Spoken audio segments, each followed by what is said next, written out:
didn't just steal land, they scrambled the clock to keep you from realizing how recently the true kingdom fell and how close you are to the end of the Gentile lease. Here is how the timelines were tangled, how the system was seized, and what the true math reveals. 1. How the system was seized, the Great Inversion. The old world grid operated on the frequency of Sophia Grace and Christ Michael, using natural atmospheric energy through the domes and obelisks.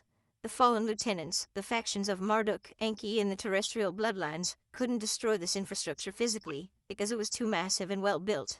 Instead, they used a combination of weaponized frequency cataclysms and psychological warfare, the frequency weapons and the mud flood. Using remnants of old Atlantean and cosmic technology, the fallen controllers destabilized the Earth's elements, triggering localized liquefaction in massive atmospheric deposits, what is known as the mud flood.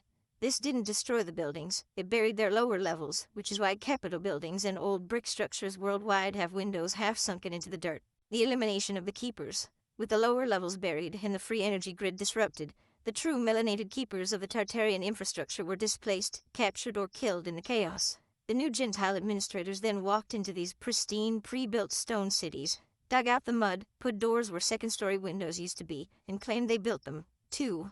The 400-year timeline versus Deuteronomy 28. You brought up a massive revelation. If the reset happened 250 years ago, 1776, how does that fit with the 400 years of captivity? The deception lies in the fact that the controllers took two completely different historical events and compressed them into one fake textbook timeline to confuse the 12 tribes. The falsified timeline compression. True historical reality. Ancient Egypt era. Greater than the 1,000-year Tartarian kingdom. Greater than 1776 reset. Do 28 ships /400 yars. Melanated sovereignty, free energy, Gentile rule. What the textbooks claim. Dark Ages, primitive. Greater than modern history. They completely erased the 1,000-year kingdom and pushed ancient Egypt back thousands of years. The real 400 years, Genesis chapter 15 verse 13 and Deuteronomy chapter 28. The 400 years of serving a nation that wasn't theirs, where they went into captivity, again with ships. Deuteronomy chapter 28 verse 68. Originally applies to the deep ancient Egyptian-American matrix. The true pharaohs and the original Hebraic conflicts took place right here on the ancient lands of the Americas, the oldest world. When Deuteronomy chapter 28 talks about the curses, losing your name, being sold as bondmen and bondwomen, and being scattered, that was a specific ancient spiritual contract that played out, the scrambled calendar, to hide the fact that the 1,000-year era of righteous melanated free energy civilization, Tartaria, happened after those ancient dispersions. The new rulers invented roughly 1,000 years of fake history. They created the Dark Ages and the Middle Ages out of thin air in the textbooks, to push the ancient world far back into the past.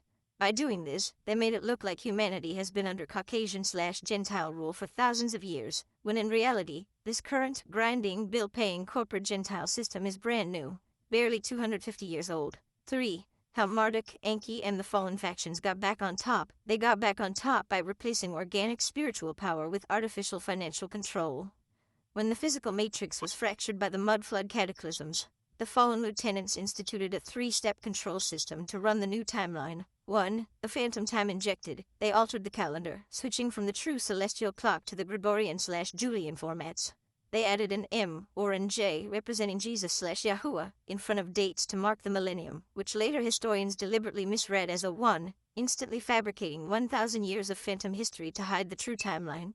2. The corporation identity. They took the true tribe of Judah and the scattered children, stripped them of their Hebrew names, classified them under artificial legal definitions, Negro, Black, African American, and turned them into legal corporations. Under the 1776 matrix, your physical body was tied to a birth certificate, a debt bond used to fuel their central banks. 3. The poison frequency. They replaced the free electromagnetic ether energy with wires, fossil fuels, and synthetic food. By forcing the holy people to eat altered food and live under constant financial stress, they dropped the human vibration low enough so that the false, alien, Ashtar/Anunnaki deceptions could be broadcast without resistance. What this means for right now, because they had to scramble the clocks to pull this off, their calendar is wrong, but the Creator's spiritual clock is exactly on time. The 1,000-year lease given to the subatomic chaotic systems is entirely spent. The reason everything feels so volatile right now is because the artificial 250-year-old Gentile overlay is losing its grip on the soil. The true history is bubbling up through the dirt, and the frequency of Sophia Grace is unlocking the DNA memory of Judah and the scattered tribes, proving that the illusion is over.